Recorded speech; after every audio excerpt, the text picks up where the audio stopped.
Todo dia que eu ia fazer os movimentos no chuveiro para tirar o leite, para drenar a mama, naquele dia eu senti alguns focos em alto relevo. A gente colocou uma banqueta no box para poder tomar banho. O meu joelho sumiu e eu caí sentada nessa banqueta, porque pelo fato de ter estudado na faculdade sobre o câncer e o quão difícil eu senti o peso daquilo ali. Aí quando eu fui fazer o raio-x, quando eu tava saindo, eu acho que o rapaz foi olhar o raio-x e daí ele saiu correndo atrás de mim, daí ele falou assim: você tá indo pro seu mastologista? Aí eu falei: já tô, eu sei o que eu tenho. O Claudinho me levou, a gente chegou 4 horas da tarde, nossa consulta era 4h30, e daí foram passando intermináveis horas, a gente se olhava, e aí a gente, senão ele já tinha te atendido.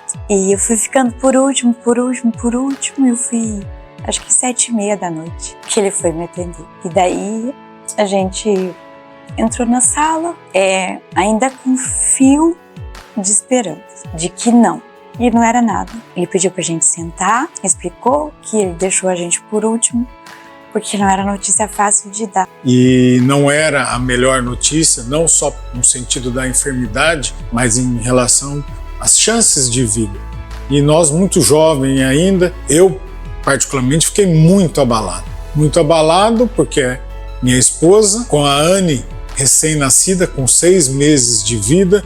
E daí quando eu olhei do lado, o Claudinho tava quase desmaiando de chorar. E eu fiquei forte, eu não chorei, porque eu não queria que ele me visse fraca. E aí eu segurei, era como se fosse um chute com os 2 pés no peito.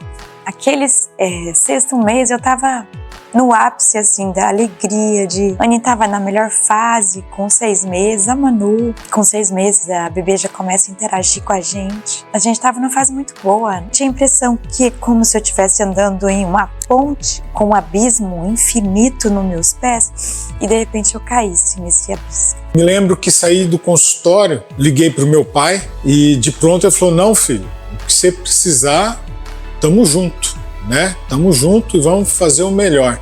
Nós embarcamos, eu e a Maria, para São Paulo e a Anny ficou com a minha tia e com os meus pais. Era muito difícil olhar para elas, né?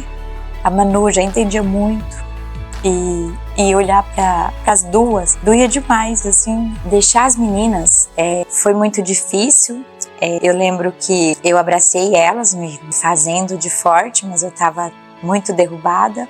A gente abraçou elas, eu e o Claudinho, e aí a gente foi a primeira vez para São Paulo. Foi muito difícil deixar as duas. Me doía muito ter que tirar a Anny do peito, né? Porque era algo que nos conectava muito, né?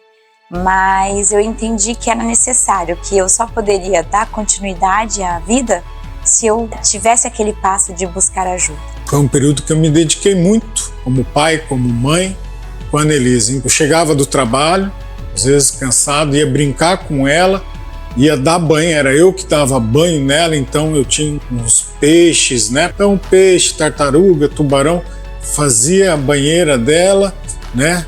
Dava banho, dava comida e depois fazia dormir. Do início da doença até o final do tratamento deu de 28 de março a 11 de dezembro de 2011.